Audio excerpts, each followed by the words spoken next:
You know, there's something I've been thinking about lately. Have you ever found yourself sitting quietly, maybe with a cup of tea, and suddenly there it is? A memory from years ago. Something that still makes your chest tighten, or your shoulders sag. Even though it happened decades back, maybe it's a regret, a loss, or a moment where you wish you'd said or done something differently. Those old emotional scars, they don't just fade on their own, do they? And here's the thing. Carrying that weight doesn't just live in your mind. It can drain your energy, affect your sleep, even make it harder to enjoy the little joys of today. But what if I told you there's a way to gently soften those scars, to finally let your heart feel lighter? And it doesn't require digging up the past or reliving the pain. That's exactly what we're talking about today. In this video, I'm sharing 5 gentle meditation practices designed specifically for folks like us, over 60, with lifetimes of experiences, both beautiful and tough. These aren't complicated routines or hours of chanting. They're simple, kind tools to help you find peace, right where you are. And we'll start with the first 2 practices today. Now, you might be thinking, meditation? Isn't that for young folks with yoga mats? Chuckles softly. Trust me, I used to think the same way. But here's what I've learned. Meditation isn't about emptying your mind or becoming someone else. It's about creating space to breathe, to forgive, to let go of what's been holding you back. And the best part, you can do it sitting in your favorite chair, or even lying in bed. Let's begin with the first practice, the comfort of your breath. This one's all about grounding yourself in the present moment. So often, our worries about the past or future keep us stuck. But your breath, it's always here, steady and reliable. Here's how to try it. Close your eyes if you're comfortable, or soften your gaze. Take a slow, deep breath in through your nose, and let it out through your mouth, like you're blowing out a candle. Do that 2 more times. Pauses, modeling the breath. Now, let your breathing return to normal. Don't force it. Just notice the air moving in and out. Feel your chest rise and fall. If your mind starts to wander to an old memory or a what if, that's okay. Gently bring your attention back to your breath. Think of it like rocking a baby to sleep. Soft, patient, and kind. Do this for just 3 minutes a day. It's like hitting a reset button for your nerves. Now, why does this work? When we focus on our breath, we're sending a signal to our body. You're safe right now. It calms the fight or flight response that those old emotional triggers can stir up. And over time, this practice helps you build a little cushion between you and the pain of the past. All right, let's move to the second practice, the power of thank you. This one might surprise you. It's about gratitude, but not the generic, count your blessings kind. This is about thanking yourself. You've been through so much in life, losses, challenges, changes, and you're still here. That's worth honoring. Here's how it works. Sit quietly, take a few deep breaths, and bring to mind a tough time you've weathered. Maybe it's a period of grief, a health scare, or a relationship that tested you. Now, picture yourself in that moment, and silently say to that version of you, thank you. Thank you for not giving up. Thank you for being strong, even when it felt impossible. It might feel awkward at first. We're not used to being this kind to ourselves, are we? But here's the magic. By acknowledging your own resilience, you're slowly replacing shame or regret with compassion. You're telling those old scars, I see you, and you don't define me anymore. Let me give you an example. A friend of mine, Martha, she's 72, tried this after losing her husband. She'd been carrying guilt for years about things left unsaid. But when she started thanking herself for staying present in his final days, for getting out of bed every morning afterward, she told me it felt like a heavy coat she'd finally taken off. Now, if emotions come up during this practice, let them. Tears, smiles, sighs, they're all part of healing. Just keep breathing and keep thanking that brave soul who's carried you this far. So there we are, 2 gentle ways to start softening those emotional scars. And if you're feeling even a tiny bit lighter, that's a win. In the next part, we'll explore another powerful practice, one that uses the quiet strength of nature to help you heal. But for now, try these 2. Even 5 minutes a day can make a difference. Remember, this isn't about fixing yourself. You're not broken. You're whole, wise person who deserves peace. And it's never too late to begin. You know, after we talked last time, I received so many lovely messages from folks saying they tried the breath work and the thank you practice. One woman, Clara, she's 68, told me she'd been holding on to guilt from a decades-old family argument. She said sitting with her breath for just a few minutes each morning helped her feel lighter, like she could finally see a path forward. And that's what this is all about, isn't it? Little by little, we're making room for peace. Today, we're going to dive into 2 more practices. These are especially powerful if you've ever felt stuck in a loop of what-ifs or if-onlys. Those thoughts that keep tugging you back into the past. But before we begin, take a moment to check in with yourself. How's your heart feeling today? It's okay if it's tender. That's why we're here. Let's start with the 3rd practice, roots and release. Now, this one borrows a bit of wisdom from nature. Think about a tree, how its roots dig deep into the earth, steadying it through storms.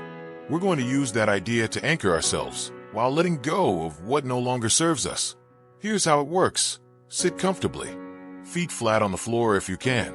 Close your eyes and imagine roots growing from the soles of your feet, down through the floor, deep into the ground. Picture them reaching all the way to the earth's core. Feel that stability, that unshakable support. Now, bring to mind an emotional scar you'd like to soften. Maybe a betrayal, a failure, or a loss. Imagine it as a dark cloud hovering around your chest or shoulders. Take a slow breath in, and as you exhale, visualize that cloud drifting down your body, through your roots, and into the earth. The earth can hold it. It's not yours to carry anymore. Do this 3 times. With each exhale, whisper silently or aloud, "I release you." This practice isn't about forgetting what happened. It's about acknowledging, this pain is real, but I don't have to hold it in my body anymore. A gentleman named Frank, he's in his 70s, told me he used this after years of resentment toward a sibling. He said, "It felt like I'd been clenching a fist I didn't even know was tight." Now, if you're thinking, but what if the cloud comes back? Oh, it might. Healing isn't linear, but each time you practice, you're teaching your heart how to let go, bit by bit. All right, let's move to the 4th practice, letting go with light. This one's for those moments when anger or sadness feels too heavy to name. Maybe you've been hurt by someone who's no longer here, or you're wrestling with a regret that words can't fix. Light, whether sunlight, candlelight, or even the glow of a lamp, has a way of softening edges. Here's what to do. Find a quiet spot where you can sit near a light source. Gaze softly at the light. Don't stare, just let it fill your vision. Take 3 deep breaths. Now, imagine that light is spilling into your heart, warm and golden. With every inhale, let it grow brighter. With every exhale, imagine it spreading to those old, tender places inside you. If a specific memory arises, picture the light wrapping around it, like a blanket. You might say to yourself, "This hurt is part of my story, but it doesn't have to be my whole story." Keep breathing. Keep bathing those scars in light, for as long as feels right. A friend of mine, Helen, did this every morning with her morning coffee by the window. She'd lost her husband 5 years ago and struggled with waves of grief.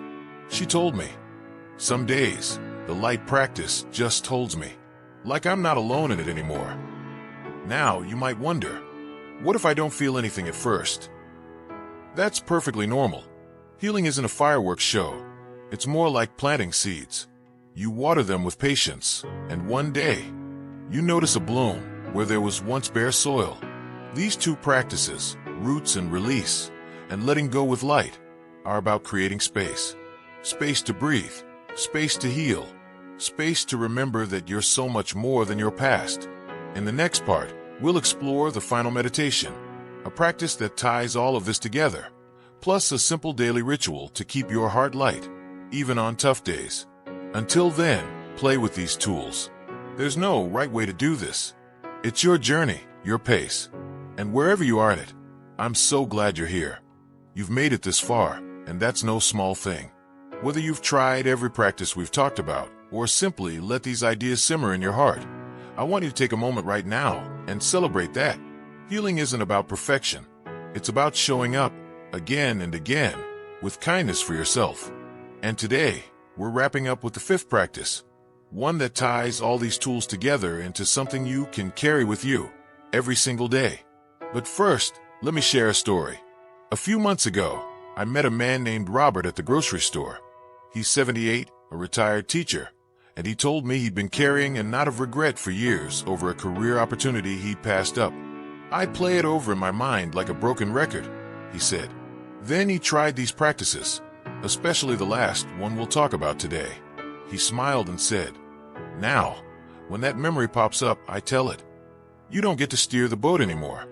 That's the power of what we're doing here. We're not erasing the past. We're learning to live alongside it with grace. So let's dive into the fifth practice, the daily compassion pause. This one's simple but profound. It's a way to bookend your day with intention. Here's how it works. Each morning, before you even get out of bed, take one deep breath and place a hand over your heart. Say to yourself, "Today, I will meet whatever comes with kindness." And each evening, as you settle in, take another deep breath and whisper, "I did my best today." That's enough. That's it. No complicated mantras, no extra time. But here's why it works. Over time, these tiny pauses rewire your brain to treat yourself like a friend, not a critic. They're like reset buttons for your spirit. Now you might think, but what if I have a rough day and don't feel kind at all? Oh, I've been there. That's when this practice matters most. On those days, your evening pause might sound like, "Today was hard, but I'm still here." That's still a win. Remember Martha, who thanked herself through grief? She started ending her days with this practice and told me, "It's like I'm finally giving myself the love I've poured into everyone else." So let's tie this all together. We've covered 5 gentle tools. The comfort of your breath, to anchor you in the present. The power of thank you, to honor your resilience. Roots and release, to let go of what weighs you down. Letting go with light, to soften old wounds with warmth. The daily compassion pause, to weave kindness into every day. But here's the secret. You don't have to do all 5 at once.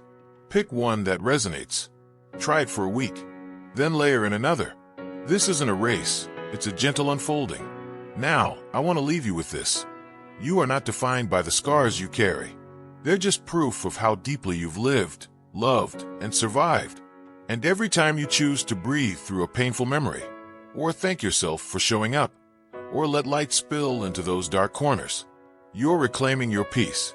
Before we go, I'd love to hear from you. Have you tried any of these practices? What's your story? Drop a comment below. We're all in this together, learning and growing. And if this video resonated with you, please hit like and subscribe. We've got so much more to explore on this journey to living fully, boldly, and joyfully after 60. Thank you for trusting me with your time today. Remember, healing isn't about fixing what's broken. It's about remembering what's always been whole in you. Keep going, my friend. The best is yet to come.